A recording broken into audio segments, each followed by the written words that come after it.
In this video, I'm going to give you the answer for this question, and the question is: which company funded Willy Wonka and the Chocolate Factory? When I give you the answer for this question, and the correct answer for the question is Quaker Oats. What is the answer for the question?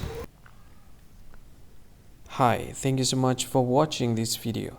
If you find this video is very useful, you can help this channel to grow by subscribing this channel. Click this subscribe button and don't forget to like this video. And if you find this video is not really good, or you don't really like this video, or you kind of feel that it's a little bit offensive or something like that, you can click this one, dislike button. You can do that anyway. And if you want to share this video with your friend, you can share it by clicking this share button, and you can share it to any social media that you wish that is currently available at this time, like Facebook, Twitter, LinkedIn, and many others, right?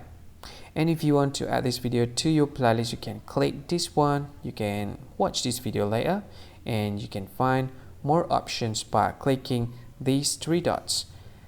And yeah, don't forget to subscribe. I think that's all of it. Thank you so much for watching this video, and see you again in another video. Bye bye. See you again.